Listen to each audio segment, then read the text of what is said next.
2 days after that, was standing on stage at the Palace Theatre meeting Sonia Friedman to talk about Harry Potter on Broadway.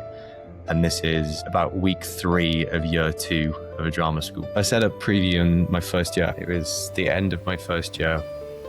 And I'd sort of been doing the R&D for what would become the company for sort of about 6 months.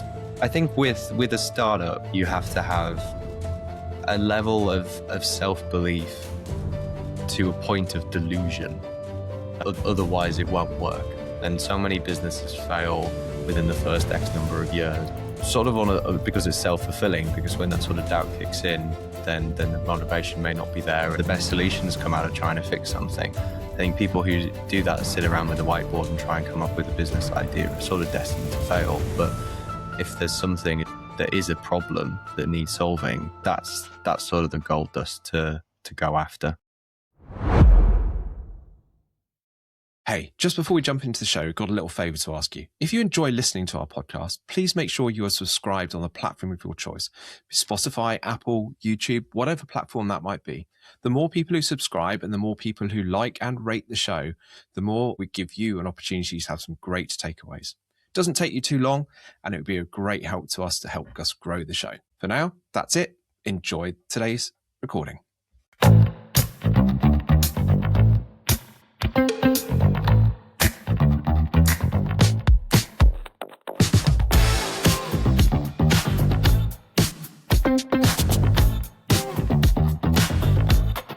Good afternoon, Ryan. Thank you for joining the Business Takeaway podcast today. Pleasure to have you on board. Can you give the listeners a bit of introduction to who you are and a bit of a background to you and your business? Yeah, absolutely. Well, thank you for having me, Ben. I'm Ryan Metcalfe. I'm the chief exec and founder of a company called Preevue, which I started just over 10 years ago. We celebrated our 10 years a few weeks back, which was a lovely moment. And Preevue specializes in building digital twins of spaces. We've very much expanded since sort of that original moment 10 years ago, but we've stayed pretty true to that in that we digitize. So we go to spaces, we scan them to incredible accuracy to create these 3D models, these 3D CAD files that then sit at the heart across sort of many different visualization processes. So it's previs in theater, it's tech-viz, previs in film, and now more and more sort of across the industry. It's not the obvious career to go and start, and we'll get into sort of it's a market that probably didn't exist before you started. But what made you sort of wake up one morning and go, hey, I'm going to start 3D scanning buildings and this is a market for me?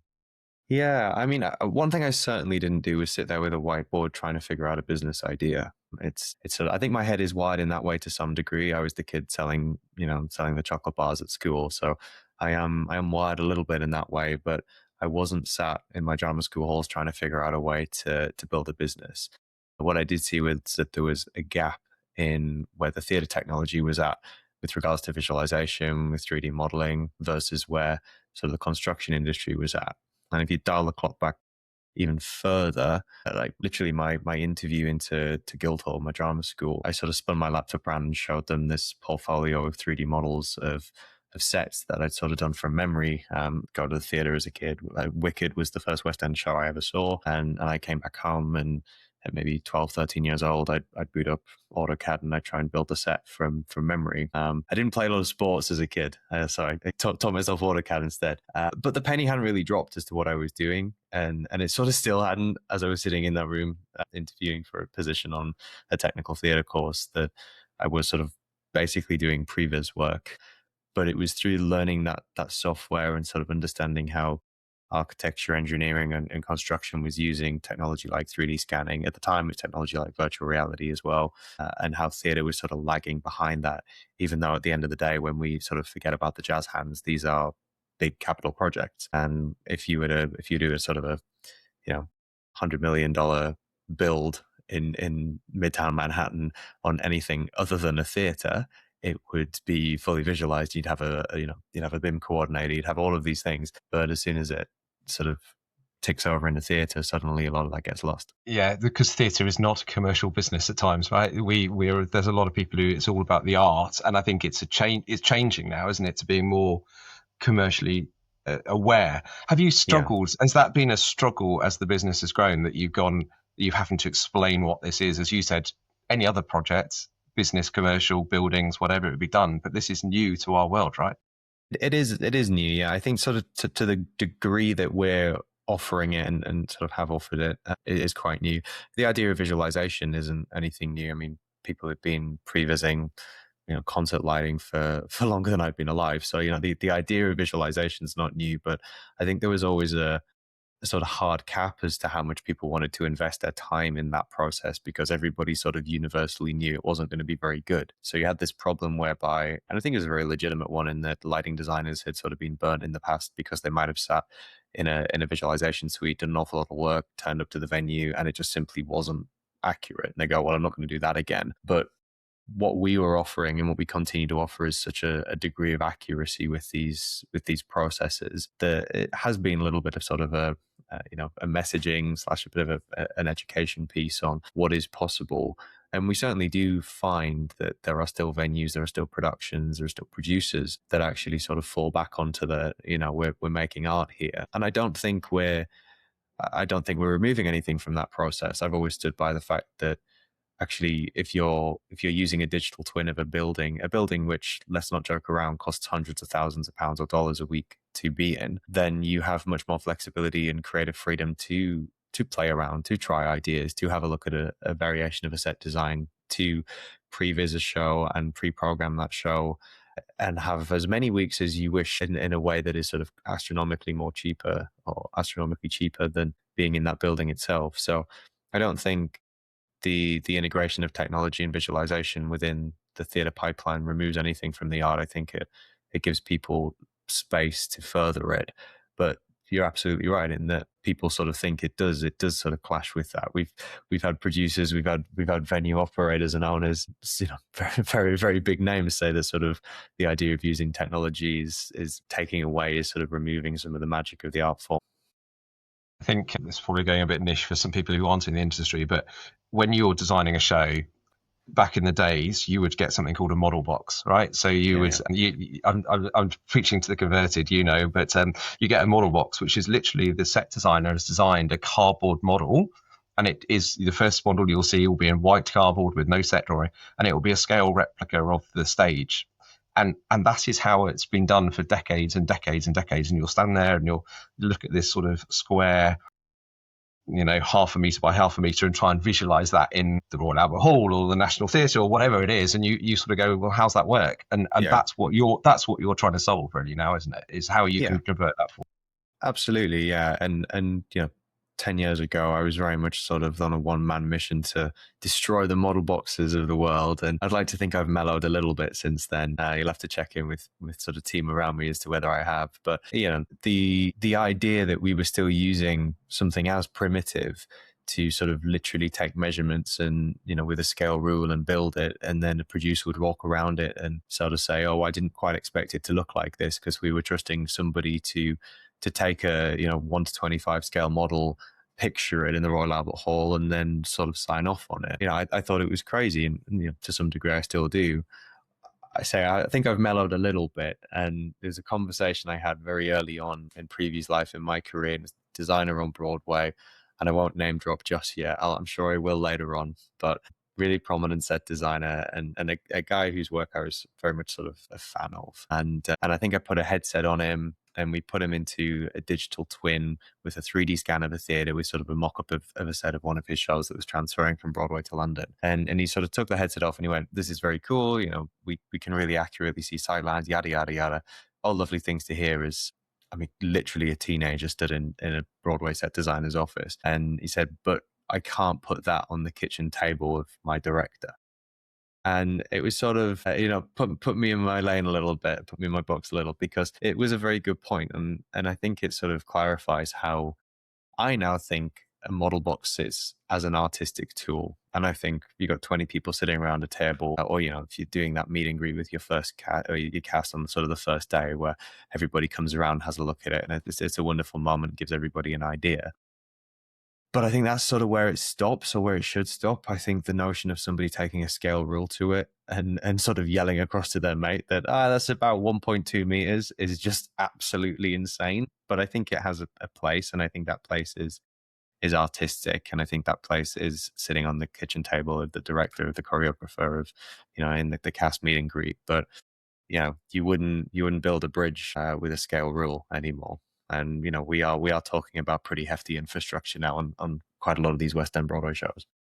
Yeah, heavy infrastructure, heavy budgets, millions of pounds being spent that might go in the skip 6 months later. Yeah. Do you want to walk us through the process of how you go about it? So those people who don't know or haven't experienced it, what is the step of getting from, you walking into a venue to this being produced?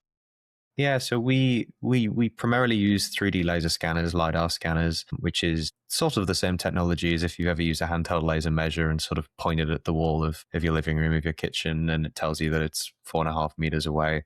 It's essentially the same technology as that, except the ones that we use are doing millions of those measurements every second. So the main device that we use now does 2 million measurements a second to a tolerance of 2 mil. So we position that, sort of stands on a tripod, and we might put that downstage center, and we hit go, and it spends 2 minutes sort of slowly whirring around. It's about yay big, and it's capturing almost 360-degree sphere of measurements. So it's recording quite literally sort of the dot, the XYZ positional data of that dot in the world. And then we move that device somewhere else, and we do that anywhere from sort of 50 to 80 times, depending on how complex the auditorium is in the stage house. It's not sort of like sonar technology or anything. We can't see through surfaces. We need to get physical, sort of line of sight to it.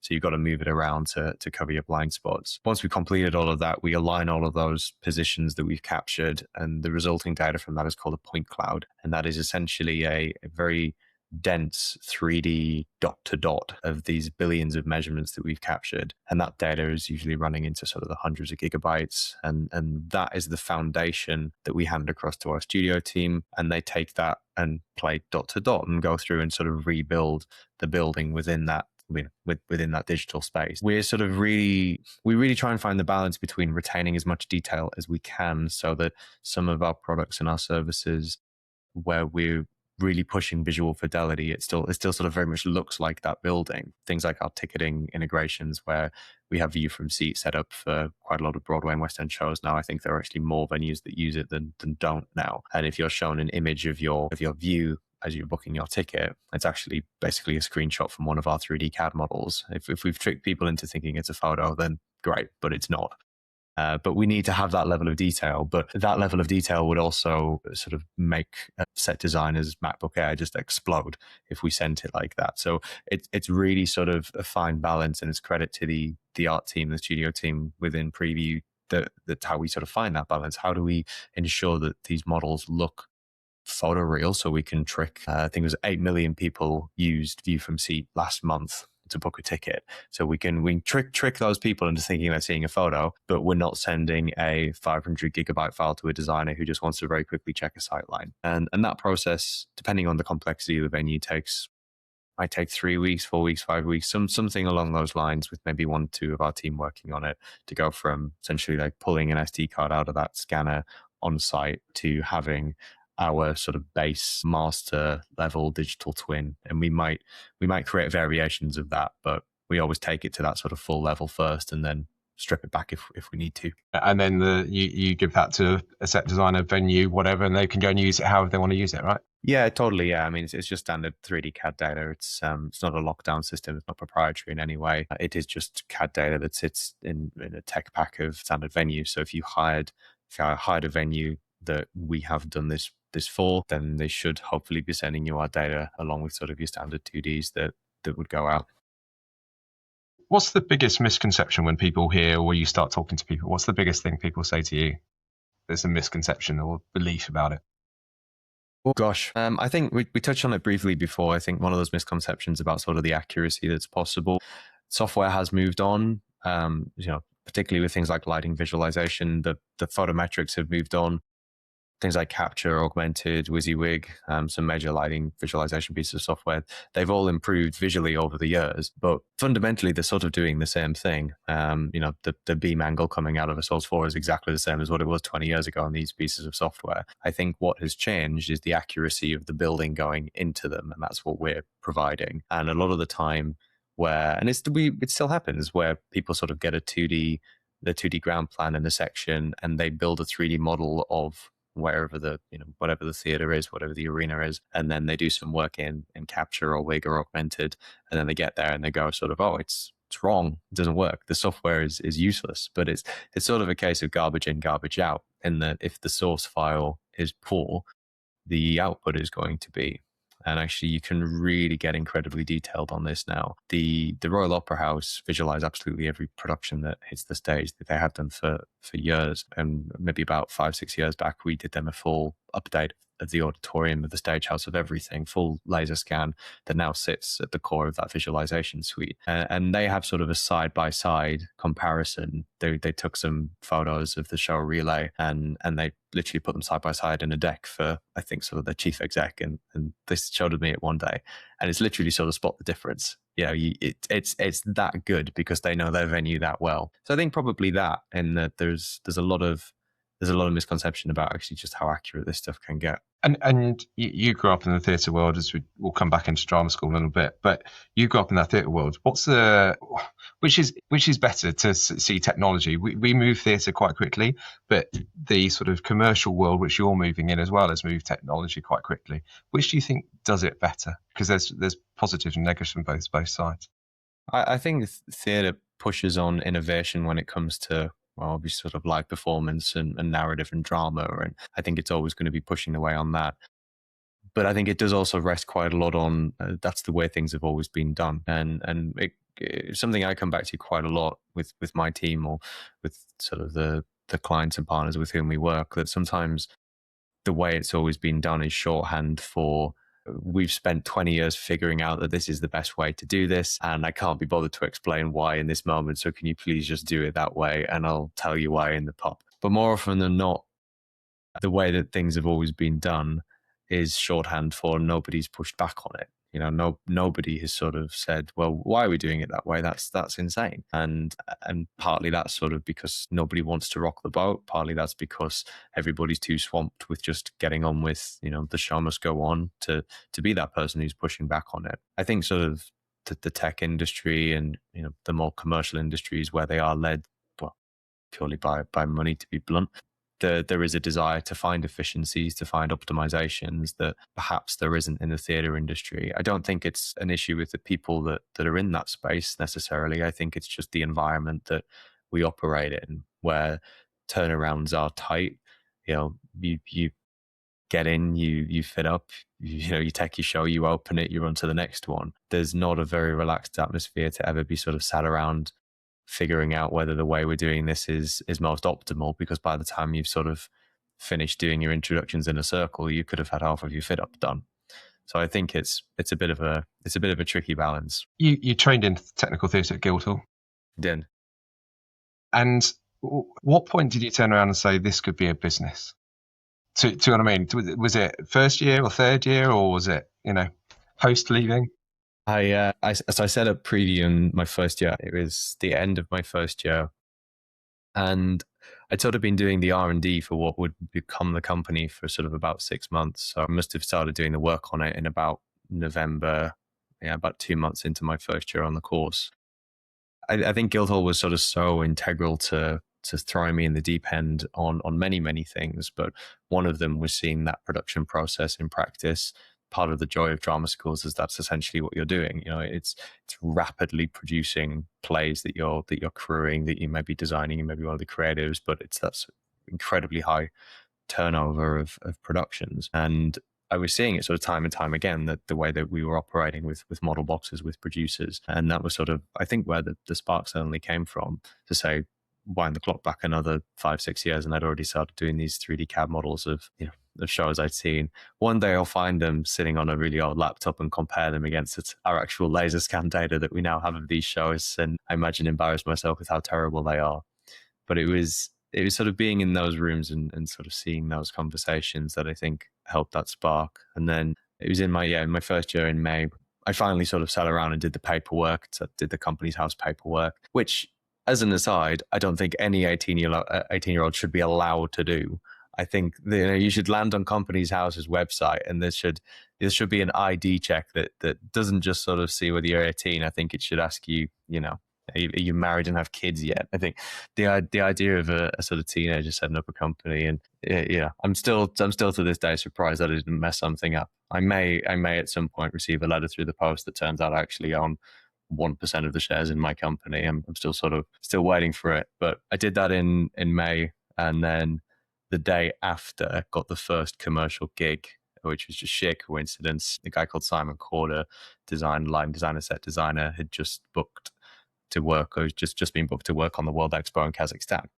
And the way that the drama school operated, where Guildhall operated, you tend to have professional creatives come in and then you as the students sort of crew it. So he was the designer on an opera production, and the unlucky sod ended up sitting next to me in the cafe as the sort of yappy 18-year-old telling him about this company and this idea. And he quite liked the idea that he wouldn't have to sort of fly back and forth to Astana in Kazakhstan to check out these venues. So contracted Preevue as job number one, as invoice number one, to build 3D models of all of these spaces. And then that was the end of year one. I managed to blag a stand at Plaza going into September of year two. I was completely broke, didn't have any money. Uni student, didn't have any seed funding of anything, so managed to blag a stand at Plaza, which was sort of tucked away in the corner, built up of collapsible little crates. And so managed to sort of blag that. And that was September of, I guess, the start of my second year at Guildhall, and things pretty rapidly blew up from there. There were a few very sort of key people, critical people in that week around Plaza. Gary Beastow and Rob Halliday. Rob wrote a piece in The Stage that sort of catapulted things. I had a meeting with Gary at his office a few days after Plaza, and 2 days after that was standing on stage at the Palace Theatre meeting Sonia Freeman to talk about Harry Potter on Broadway. And this is about week 3 of year 2 of a drama school course. And how did Guildhall take you, basically moonlighting for that? Or were they supportive? We had a tricky relationship, in all honesty. I think I certainly wasn't the ideal student to begin with. I think I was rubbing folks up the wrong way for many, many reasons. And then, you start a company, so you just add one other onto the pile. But it was tricky, and there was a real opportunity to grow Preevue. I thought there was an opportunity to capitalize on this really early momentum that would just die if I sort of said, oh, well, I'll see you all in 2 years' time. You get a piece written in The Stage about you. You get these meetings. You book Harry Potter on Broadway. Like my first professional theatre gig was Harry Potter on Broadway. Like it's crazy. So the idea of sort of parking all of that to let's be very honest, work on school plays seemed a tricky one to do. They say I wasn't the ideal student at all. I went, there's a couple of weeks in a row where I did Monday through Friday at Guildhall, and I flew to New York, and I did Saturday and Sunday in New York, and I took the red eye back for Monday morning. And it was sort of around then that I think we started having very pragmatic conversations with each other, that I was certainly wasn't giving as much as I needed to the course, and I was probably neglecting what would have been possible with Preevue. I think Guildhall is a fantastic institution. I mean, it has that level of prestige amongst the industry, amongst sort of peers. I think it is a fantastic institution. I just think it wasn't the one for me, certainly at that time. And I'm very happy to say we've got a wonderful relationship after we amicably divorced. I mean, about sort of 3 weeks after I left in my second year, they contracted Preevue commercially to come in and scan all of their theatres. So it sort of worked out. I was going to say, my school I went to, they was very supportive of me going into this industry, but they, most of the students left that school to go to Oxbridge or Durham whatever to do those degrees. Strangely enough, they're very happy for me to now go back and talk about my career. So it's it swings. Yeah, that's right. It's tricky. I mean, it's a fantastic institution, and I get on with the people now, certainly more so than at the time even, and the level of support shown certainly over the sort of recent years is wonderful, and it's a real joy to catch up with people and to be a part of that family, because I think that's what drama schools offer primarily, sort of an incredible network, and an incredible tight network. I think just at the time it probably wasn't right for me. Was it standing on stage on Broadway on Harry Potter which you went, hey, this is actually going to be a good business, or was it earlier, or was it actually not then, when you still thought, hey, I'm blagging this and it's all going to come horribly crashing down at some point? I think I'm still blagging it 10 years in. I don't know. I mean, I think with a startup, you have to have a level of self-belief to a point of delusion. Otherwise, it won't work. And so many businesses fail within the first X number of years, sort of because it's self-fulfilling, because when that sort of doubt kicks in, then the motivation may not be there, and it doesn't work because you sort of set yourself up for that not to work. So it does require a level of perseverance as well. We went live on View from Seat with every ATG venue about 3 years ago. I found the other day a deck from 2017 where I pitched that as a product to ATG, and that's how long it took. It took another 6-7 years of having those conversations and saying, actually, I believe in this. And I think it's sort of amplified in this industry as well, where there's quite a lot of tradition. There's quite a lot of, folks are happy with the way things have always been done. So to be pushing against that brick wall is tricky. I don't know whether I stood on stage at Potter on Broadway and thought, I'm going to be the next Bill Gates, but I certainly was enjoying myself. Projects like that, I felt like I'd won a competition. I was a fan of the IP. I was a fan of those people. It was incredible to be a part of something like that. And many projects we've done since. There was a moment a couple of years ago where I went to the Broadway Museum, and as an aside, if you work in the industry, the Broadway Museum is quite possibly the dullest way to spend an afternoon, because I don't need to know what a prompt desk looks like. I'm all good on that, thanks. Wonderful museum for anybody who's not in the industry, but for those who are, it's a bit of a busman's holiday. But I did stand in the room right at the very end, and it may still be there, and they had sort of all of these posters up of last 20 years of Broadway shows or whatever it may have been. And I don't think I'd appreciated quite how many as a company we worked on until I stood in that room. We're still quite bad at sort of listing, everything we've worked on, everything that we've touched, but standing in that room and sort of looking around and going, yeah. All these productions, that whether it's the building that we've scanned and we've sort of used those for the set design, or whatever it may be, to sort of have played a part in that. As somebody who's a fan of this industry is pretty special. Yeah, I think the first time I won a West End show when I was doing business development, and I went down the tube and I saw the show.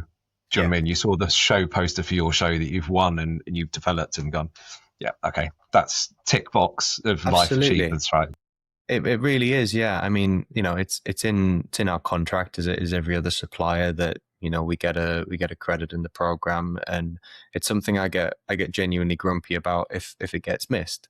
And it's not about biz dev. It's not about I don't think anybody's scrolling through or sort of flicking through the back of a program to see which supplier they should use, but it's for me. It's like, really selfishly, I collected programs as a kid, and how exciting to be in them, to have contributed a very, very small part to a very, very big production, and to sit with that sort of on the bookshelf instead of all those ones that I collected as a kid. That to me is really special. You talk about the ATG and taking, like, 2017 to 3 years ago. You said 2-3 years ago. What was the process behind that from a business point of view? Was it trying to explain to them the commercial opportunity that would bring, or did they have that and you were trying to say, no, we can do the technology? What was the blockers to that long period of a deal? Because that's a long time to get something done. COVID's in the middle of that, right? But yeah, I mean, COVID was actually really integral to that conversation. The conversation around View from Seat as a product was something that I kept having over and over again. It wasn't a part of our business until, say, a few years ago, and our ticketing services, View from Seat is one of them, are about to become sort of the majority of our revenue as of this financial year. It's going to tick over 50% of our revenue. So it's something that didn't exist a few years ago. But we'd always sort of technically been doing View from Seat, but instead of it for being 8 million people a month buying their tickets, it might have been for 6 people at a time, and that might have been the producer, the set design, the light design, it might have been a very, very sort of small group of people, and we would take the set and we might scan the set in situ on Broadway, cut it out, put it in his West End theatre, adjust it a little bit so that it fit properly, and then render out all the views so that those producers could sit and check sight lines and sort of set ticket prices. So we were doing View from Seat, but we weren't doing it publicly in any way. And then it was Moulin Rouge that got the ball rolling, because Moulin Rouge was about to open in town when COVID hit, and it split the creative team and the production team. Creatives were predominantly based in New York, production team were predominantly based in Australia, and ATG, the sort of Piccadilly theatres, obviously based in London. And the only way that they could sort of set the ticket prices for this show and decide on sight lines when everybody was completely removed was using previous technology, was using VR technology. We had a headset in New York, we had a headset in London, and the producers could at any point sort of jump in and put a headset on and see what the latest stage of the design was, and then go through to set ticket prices with it. And then it was, I believe it came from Patrick Murphy, who is the GM of Global Creatures, the production company behind Moulin Rouge. I think it came from him saying to ATG, well, I've got 1,000 view from seat images in a Dropbox folder that we've decided, this seat's worth £70 from. Can we put them on the box office system? And that was the thing that sort of finally pushed it. I think ATG had previously looked at it, certainly, but I think there was hesitancy with producers. There remains hesitancy with producers on it. Everybody's gut instinct seems to be that it's going to tank ticket sales. And we have over 100 venues of data that shows it does the absolute opposite, but that still remains people's hesitancy towards it. But sort of Moulin Rouge really pushing for it, got the ball rolling. ATG saw some really positive numbers on it. They rolled out a further A/B test on a number of different regional venues that, again, saw good numbers. So 50% of people landing on the website were showing it and 50% weren't. So they were able to compare the data and sort of remove external factors, like if somebody was running a mega ad campaign for something, and you wouldn't be able to capture that, but you can if you A/B test a specific isolated variable or feature. And they got some good numbers from that. But COVID was integral in another way, where so wind the clock back before COVID, and the conversation I was having with not just ATG but venues, with venue operators, was, can you pay us to come in to scan, to build these models, and then you have them as part of your tech pack? And that was quite a hard conversation. A bit easier now, but it was quite a hard conversation, because a lot of the venues didn't want to essentially take on the cost of doing that. They thought if a production was coming in that needed that level of detail, it's their problem, it's their bill to pay. And a little bit of a chicken and egg problem, in that people weren't asking for 3D data because they wouldn't expect it. So sort of their response of, well, nobody's asking us for this, was sort of a bit like, well, yeah, well, why would they be? Because they know you don't already have it. But over COVID, I sort of figured there was an opportunity, and probably about 2 weeks in, after getting bored of, baking and hitting the gym, I rang up ATG and I said, just open the door for us. So instead of pitching them, please pay us, whatever on a one-off to come and do this, I said, just let us in. And obviously the buildings were empty, weren't being used. And over the course of about 3 weeks, and 3 or 4 of our team sort of driving around the UK and under quarantine, sort of handing laser scanners to each other at service stations, and sort of dropping it down and walking away from it like sort of some Breaking Bad deal in the desert. And we scanned pretty much everything within the estate. And then we spent about the next 18 months maybe doing those 3 or 4 weeks of work from the point cloud data to build these 3D models. And so none of the team went on furlough. Everybody stayed on doing that, speculatively, on the basis of, I thought it would be useful for us to have this library. And that became critical to be able to roll out View from Seed as a technology, because we were able to change the business model on it. We were able to actually just say, yeah, we're in a position to roll this out.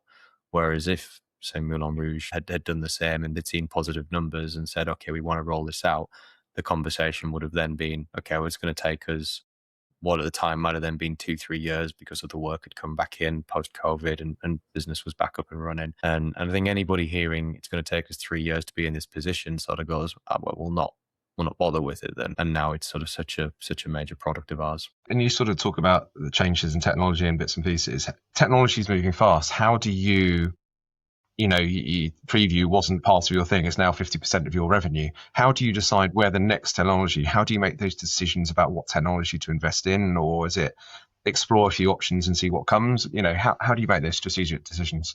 Yeah, I mean, we've got a healthy R&D budget internally, and we're always looking at the next technology. Things like Gaussian splatting and nerve technology is in all likelihood going to take over from LiDAR scanning when it comes to capturing of spaces. So we're on top of that because we have to be on top of that. As a bit of sort of more information on that. LiDAR is taking these billions of individual measurements, and then we take that and we rebuild the building and sort of recreate and stick textures back onto it so that it looks photoreal. Gaussian splatting technology it's still a point cloud, but it's a very, very sparse point cloud as opposed to a very dense point cloud, but it's still fairly architecturally accurate. And then the same device that you're using to scan is also taking thousands, tens of thousands, hundreds of thousands of photos with a multiple camera array. And then those photos themselves are essentially sort of splattered or laid across all of these points. The end result is something that from any angle looks like a photo, but has the architectural and sort of structural accuracy as a laser scan. So we're exploring that because we have to remain on top of it. I think a big part of our business is going to continue to come and grow from ticketing services. It seems to really be driving a lot of our revenue growth at the moment. But we've constantly got to be adapting and diversifying. I think we're probably about a year, 2 years away from walking around a venue with probably just your phone and getting sort of a machine learning assisted and AI assisted 3D model of that venue, which is probably okay. But we need to be pragmatic that for a lot of applications, the bar of probably okay is good enough. You know, the not everything requires that the cherub on the ceiling is captured to 2 mil accuracy. Not everybody needs that. So we sort of need to be aware of that and have things like that on our radar, whilst also continuing to develop those tools internally.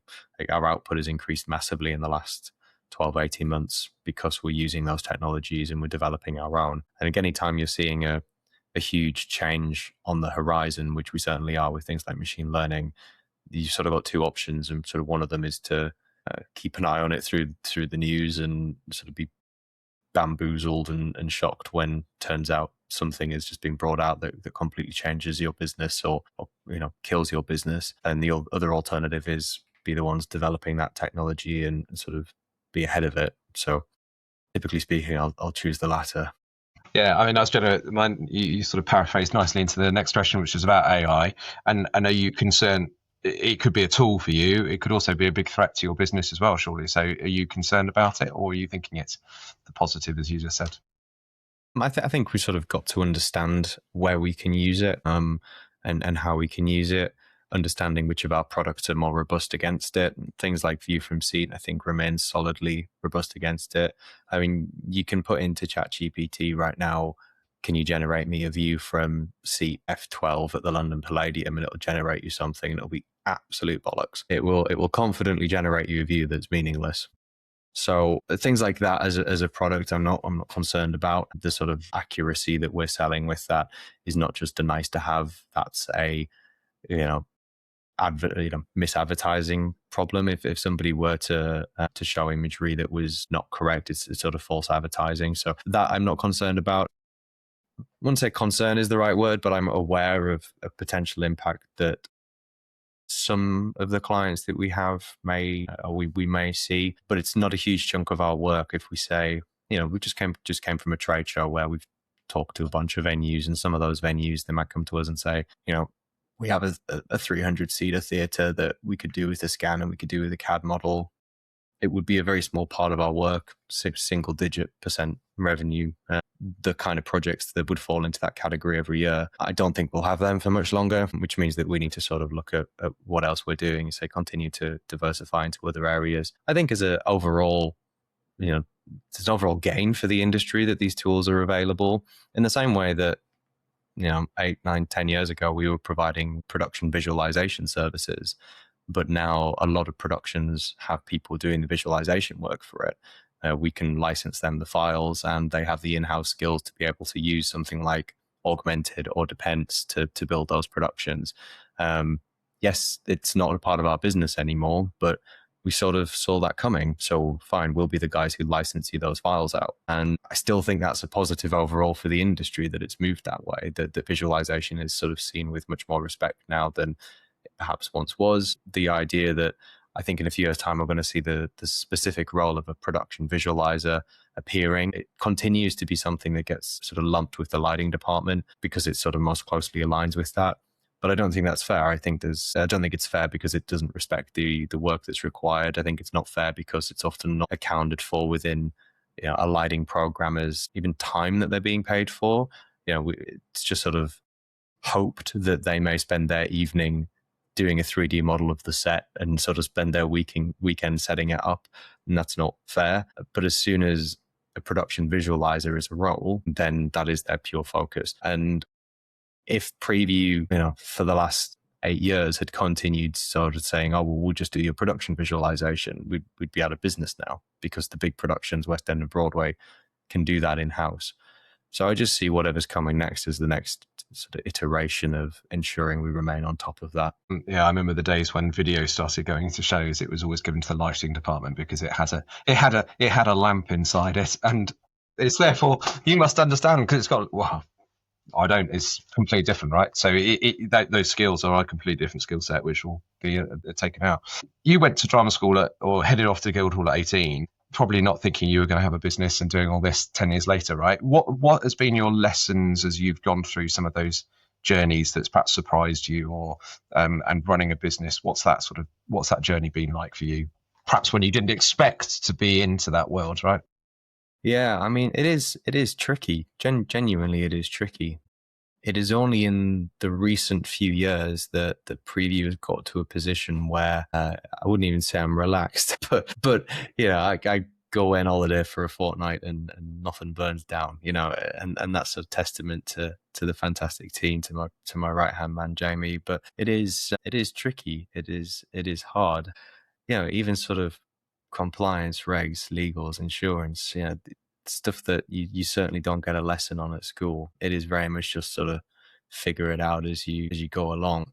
I don't know in terms of specific. It's really strange because I feel like for every piece of advice, the opposite is almost always true, and it depends on the context of it.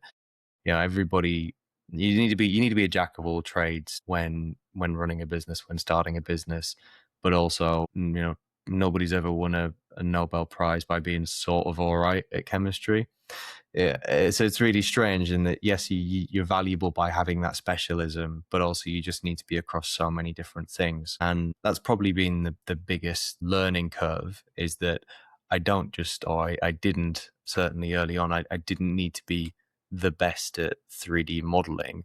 I needed to be that, and also sort of all right at all of our admin, and sort of all right at, graphic design for a roller banner for a conference. You just need to be across so many different things. And that is the biggest learning curve, I think. And obviously surrounding yourself with partners, with co-founders, can help ease that burden. But stupidly, I sort of went solo on it and decided, I can probably figure all of this out. But you are truly thrown into the deep end because you do have to figure it out, because there's no alternative. There's no fallback for sort of handing in your homework late and going, sorry, I'll do it again later. The buck stops with you, and that is the best and worst part of running a business. I love how Preevue gets to support certain events now, certain awards, and we get to go wear fancy clothes and go spend a nice night out somewhere, and that's a wonderful high. But the wonderful low is that the buck still stops with me. With Preevue, if you were going to be starting again, what things which you have done would you not now do again? Or is there something you go, oh yeah, that was a waste of time and a waste of your energy? Oh goodness, I mean, it's such a cop-out answer, but we've certainly messed up, and we've actually had one product which spectacularly died, and I wouldn't change it. I wouldn't tell us to not, because I think we learned more from it than if we hadn't. I know it's such a cop out and such a ridiculous answer, but I do genuinely think that the lessons that we learned from that have developed the company further. And in all honesty, if in a decade you only have one spectacular failure, I think that's a good thing. I think if you never have one, then you're probably not pushing things far enough. It's a strange analogy to make, but Formula One racing drivers will crash in practice, and it's not a bad thing. It's because if they want to be the fastest people in the world, they've got to find 99.9% of the edge of how much they can push their foot down before losing the rears and spinning it. And I feel like you got to do that with a company as well. I think if you sat there patting yourself on the back and saying, "Oh, we've never had a failure," I think you've probably not been interested enough. You've probably not pushed your R&D hard enough. You've probably not uh, tried something too new. If you can't say we messed up on that, and that might be a cop out, and it might be so I can sort of get myself to sleep at night with the money wasted on a project. But I do genuinely believe there's always lessons to be learned from things. Sometimes those lessons are we did this wrong, and I think we did do elements of, say, a particular product wrong, but I think we learned from them. And as the business has grown, what have you found harder? Is it being the CEO of the business? Is it being the salesperson? Is it what's the bit that you've gone, yeah, this is the bit I'm not sure about?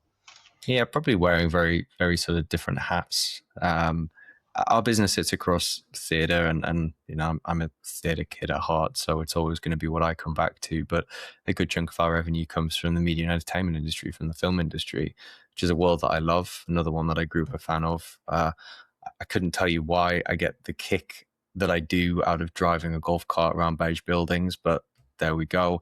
I think it's a fantastic way to spend an afternoon anyway. Sitting eating a lunch on the set of Jaws, I think is pretty cool. But sort of jumping from one of those to the other, one day I might be at a ticketing conference with one of our biz dev team talking about what is now a decent part of our business, going to be the majority of our business this year, and the day after I might be flying to go and have a meeting with a film studio. So sort of jumping between those different roles is probably currently the trickiest part of it. But more broadly is probably been learning to delegate and to actually do that and to trust it and give people room to develop, give people room to fail. I'd like to think, I mean, you have to check with everybody, but I'd like to think I'm not a grumpy, shouty person if something goes wrong, because I do genuinely believe there's always something we can learn from it. I think it depends. I think if somebody's messed up through sort of lack of care or malice or whatever it is, it's very different to somebody messing up because they took a punt at something. And I think somebody trying and striving to develop or build a new product or technology, whatever it may be, and it doesn't work, I don't think that should ever be met with anything other than praise and warmth and a lessons learned, to move forward from it. But yeah, probably that learning that this business grows and this business expands when I step away from things. It's my favorite. My favorite part now is probably finding out about projects, or even better, seeing an invoice paid for a project that I knew nothing about. So yeah, the end of week call where we jump on, the whole studio team jump on, and we have a chat and we have a look at everybody's projects, and I'll find out about something that I didn't know about. And that's wonderful to me now, and that certainly wasn't the case 5-6 years ago, because everything had to be me, everything had to run through me, it had to be, I was doing the sales, I'd project manage it, I'd be the guy delivering it over email because that was me. And to some degree, people will still call me. The head of technical at ATG or LW, so they'll still call my mobile. They know who they should talk to at Preevue. They'll still call me, and that's fine, and that's how it's always going to be. And I love that I have those relationships with people, and there's that trust there. I'll ultimately forward it internally and say, Jamie, can you jump on this? But I guess letting go a little bit on that and learning to delegate is really what's just sort of unlocked where the company now is. But as a founder, especially as you founded it and it was founded on you as Ryan being sent to somewhere, those people who've known you for a long time, that's a hard thing to move away from. That's really hard. It totally is. And, I sort of used to get a bit more bothered by it. Now, it is what it is. But if we're sitting in a meeting, we might be sitting around a boardroom table with a company, and they'll refer to Preevue as Ryan. And it's nice in some ways. It's it's complimentary, and I am grateful of, I guess, the position that I've managed to get in this industry of being known as that guy. It's very, very nice. It's very complimentary. But I sort of want to sort of shout up every time and go, no, it's not Ryan anymore. It's Preevue. And it's it's to credit that there is a whole team behind this. It's not the Ryan show. There is a whole team of people here, but they'll still call my mobile, and that's fine. It's never going to change. I'm going to be retired. I'm going to be sitting on some sun lounger somewhere. I'll have nothing to do with Preevue anymore, and somebody will still call my mobile, and that is how it is. It doesn't change. Even though people still ring me. People still ring me about things I did 10 years ago because we got your mobile. You know, it happens, right? Yeah. When you look at Preevue today, when you are sat on your sun lounger for those 2 weeks holiday, what are you most proud of? Is it like, for me, I would sort of look from the outside at sort of disruption, what you've caused, and the new technology you've brought to the industry. Is that proud to you, or is it something else more smaller, perhaps, that you're proud of? I think there's elements to it. The view from seat ticketing stuff is something I'm proud of, because I built a product for me. I genuinely did. I remember being a kid at drama school, and I'd queue up for day seats on the morning. This is before it all moved to online lotteries, and you could just walk across. It was about a 35-minute walk from the Barbican area through into the West End. And as long as you were there by like 8 a.m., as soon as the box office opened at sort of 9, 10 a.m. on a Saturday morning, whatever it was, you get a 20 quid seat. Like that was me as a kid. And if I was booking a seat in advance, it's quite expensive. Theatre's quite expensive. I was weighing up, what's the value on this? And you'd be looking around at random Facebook posts and things, trying to find something to quantify the value on what you're about to purchase. And that would be what View from Seat was.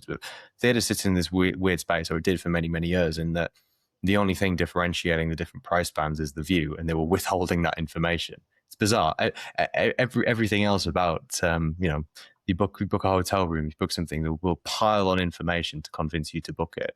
And yet the one thing differentiating the £50 seat from the £150 seat, they'd go, we're not going to tell you, just trust us on it. So I'm proud of that. I'm very proud that I think Preevue's work has moved the conversation forward on visualization. We've sort of broken out of that chicken and egg cycle where a lot of venues didn't have files, so visualization work couldn't be done, so nobody did. So we've sort of broken out of that. We've got some incredible clients. I mean, back when I was starting a company, if I were to write a little whiteboard list of who I would like to work with in the next 50 years, who do I want to work with? Companies and people, and we simply have worked with them all. So to stand at somewhere like the ABTT trade show and have a look at some of those logos printed up on the wall of our stand is a wonderful moment. Productions and people and buildings I frequent, and people who I'm a fan of. I'm a theatre kid, so I'm very proud of that. The idea that this industry might view visualization a little bit differently because of work I've contributed to. Yeah, that's a pretty nice footnote to have on a career, I think. If we were to sit down in 5 years' time and do this interview again, what would you turn around and say the next 5 years have been successful for me? I think seeing the role of a production visualizer be formalized. I don't think it's going to have any commercial impact on us, but I think I'd like to see that recognized in the industry. That would feel like the culmination of a decade's work, really. I wrote a white paper for the RSC a couple of years ago that sort of outlined, I guess, to your question, what the future looks like. And central to that was the idea of a production visualizer that took everybody's data in, produced those visualizations and distributed them across the production team. And we're getting very, very close to that with the work that, let's say, the Royal Opera House, the National, the RSC are doing. But I think we'll see it as a freelance role. That to me is sort of success of the work that we've been doing. I think commercially for us internally, continued growth in our ticketing products, seeing more venues go live on View from Seat. We launched something called Seat Upgrade last year, which is very similar to sort of the hotel technology or the airline technology, where when you booked a flight, you might get an email a few days out saying, do you want to put in a bid for business class? We offer that for the theatre industry now. So if you book a ticket for a show in the West End, or certain theatres in the West End, and you haven't booked the best seat in the auditorium and come 48 hours before there is still availability, you'll get an automated email saying, do you want to put in a bid, or do you want to upgrade into that seat? To win-win, theatres get a bum in a seat, an extra 50 quid, and people feel like they've sort of won one over on a venue, on a producer, because they've spent 50 quid on a £100 upgrade. So that's a big push for us, is trying to get more venues onboarded with that. I think sort of just it's so cliche, but so just to be sort of happy and satisfied with where the business is. It's not to say I'm not now, but it's a real rarity, that I guess I pat myself on the back, because we're always focused on what the next thing is. And moments like standing in the Broadway Museum and looking at posters on the wall, or this year when we celebrated our 10-year anniversary, has sort of given a moment to look at what we've done. And I think because we're always focusing on, might be the next production, it might be a building that's opening. We had a conversation yesterday about a building that's opening in 2030. So, we're always a good few years away. By the time that show is open, by the time that whatever's happened, we're sort of well onto the next thing. So I think we probably need to get a little bit better at acknowledging, the wins when we have them. And it is called, the podcast is called the Business Takeaway Podcast. What it would be your sort of golden rule you live by, or lessons you would give to somebody who's listened to this point of the pod and gone, this is Ryan's big sort of takeaway you live life by? Or I mean, there's so many sort of different pieces of advice that I said earlier. I think each one has an opposite that is equally as true. I'm very, very glad that I made a lot of mistakes early. I started a company at 18. The stakes are low. Genuinely, the stakes are low. It's hard to run a company. It's hard to start a company. You mess up at an early stage, at an early age as well, less of a big deal than it would be right now. Right now, if I mess up, depends what it is, but if I mess up, consequences can be quite big. If I mess up as an 18-year-old sitting in a drama school dorm, less so. And I don't think it's about age. I think, start a company when you're 65 years old, but I think move quick, mess up, move on. I think people who are sort of cautious about it and sort of sit and plan, and planning is good, but you can also sort of plan a project into the ground. And sometimes you just need to get to a minimum stage where you can move on something. When we push products live now, because we've moved from being purely a B2B company. I mean, our contracts still are purely B2B, but we do have products that are seen by the general public. So now we're playing around with things like A/B testing, with things that millions of people interact with every month. So when we're optimizing and developing, we don't sit around in a boardroom at the office and figure out what we should do and decide between ourselves. We push something live and see if it works. If you're gonna mess up quickly, and learn from it, move on from it. Don't get too upset about it. No, nothing's really gained by that. Allow yourself to be grumpy for an afternoon, and then crack on with fixing it. And perfect advice to end with. Now, as I said before we started recording, there are some rapid fire questions. As I said, they don't necessarily need to send as rapid fire, or sometimes they do. So let's go. Are you an Apple or an Android user? Android. What's your social media platform of choice? Instagram to doom scroll the nights away. Beach or city break? Oh, I go beach breaks. I spend so much time in cities, so it's not a break ever. I get this now, where sort of I look like an awful person because I might be getting my hair cut or something, and they go like, "Are you up to anything tomorrow night?" No, I'm flying in New York, but yeah, whatever. And you look like a terrible person, but I spend so much time in such incredible places like New York and LA that I certainly wouldn't put it on the list as a break anymore. No, my barber says exactly the same thing. Been anywhere exciting this week, like Cambridge and home? And I was like, no, I've been somewhere else in the world, so whatever. Yeah, absolutely. Would you rather travel first class or save the money? I'm going to give you an option C and say book economy and put in a bid for first class, and doing that for the last several years is what inspired Seed Upgrade. I'm never going to start spending 10 grand on a first class trip to New York, but I will absolutely spend £500 on a premium economy ticket and put in a bid for another 300-400. Good tip for everyone there if who's not already doing that, right? When you're flying around the world, what's the one thing you can never leave without? Noise cancelling headphones. Very good. Morning or night person, which might be hard with all the jet lag. Yeah, it is. Desperately trying to be morning person and failing.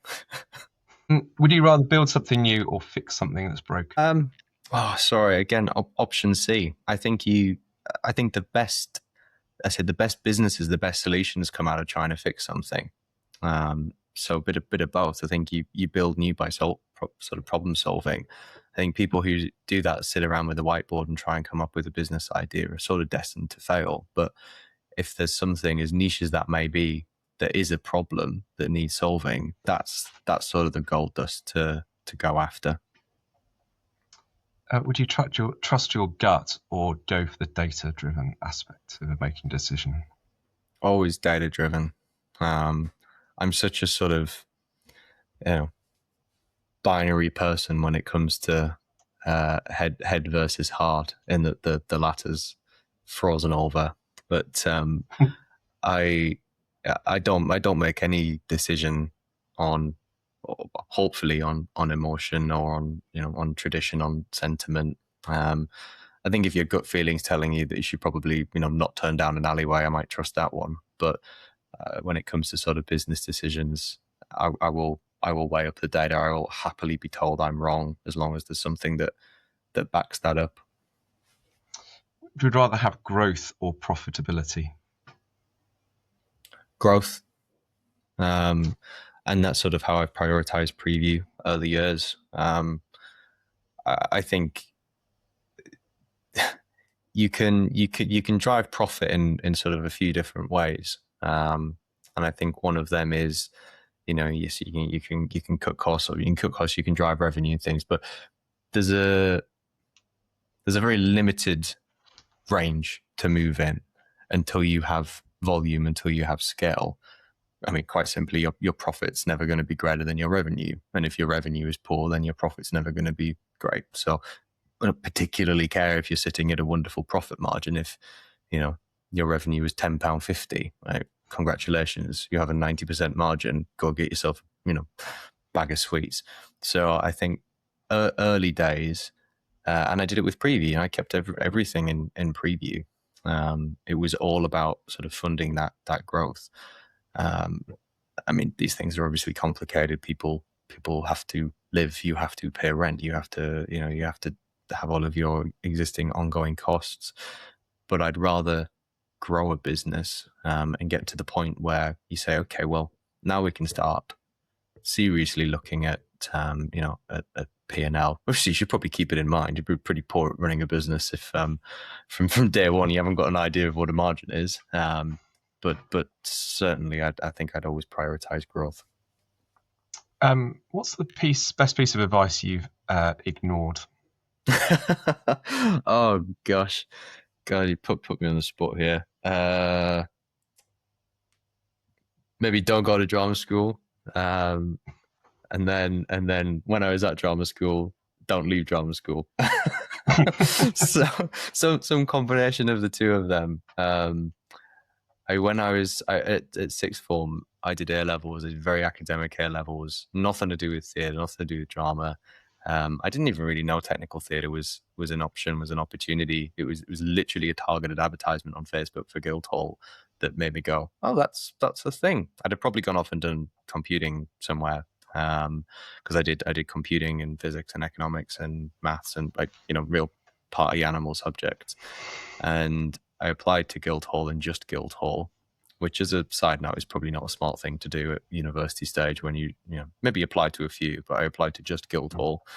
And because Guildhall's not on UCAS, or it certainly wasn't at the time, maybe now, so you got an automatic meeting with a careers advisor over it if you hadn't done a UCAS application, because just like yours, ours was a very sort of Oxbridge heavy academic sixth form that sort of pushed you down that route. So if you hadn't done a UCAS system, they got a ping, and in your calendar arrived a meeting with a careers advisor who basically tried to talk us out of drama school. So I do find some sympathy for it, though, because I think, yes, we need to be encouraging people to go into the arts, but I think there is some well-meaning behind it when somebody is trying to explain that, I don't know, if you just want to be the next David Tennant and sort of, I'm off to drama school, I don't think it's a bad thing for somebody to have that conversation about the practicalities of this industry.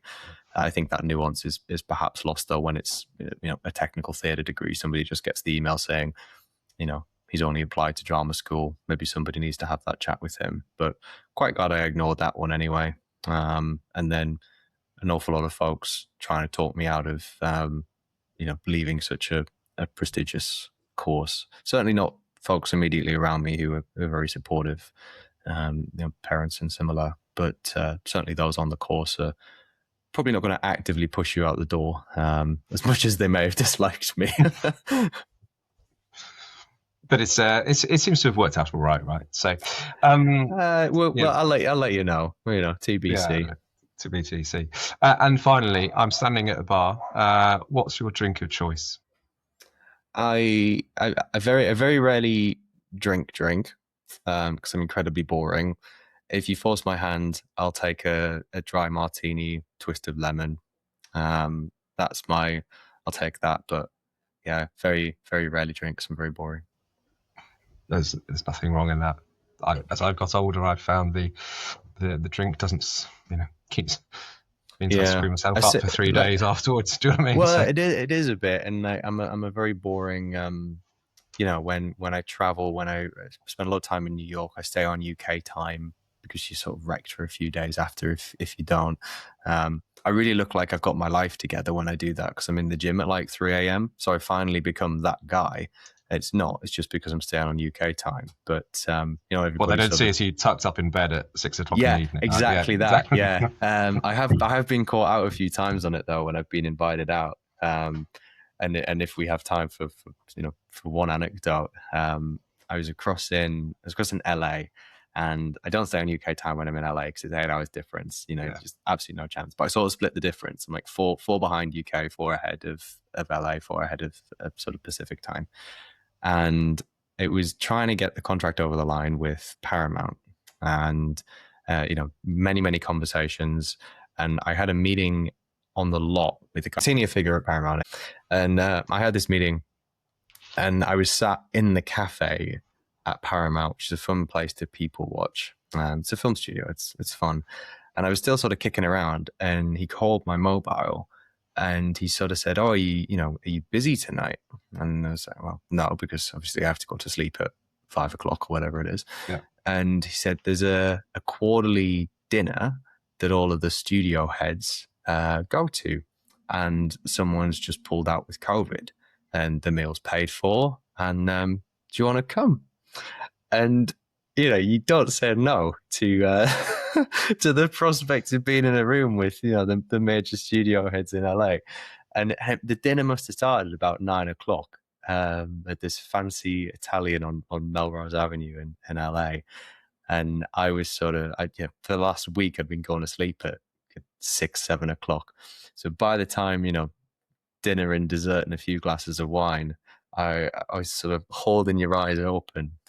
So it's caught me out a few times, but the whole sort of diverted from my own story. But even sort of things like flying to New York and to LA, I wouldn't pay for first class because it's a waste on me, because I won't enjoy the drink anyway. But force my hand, I'll take a martini.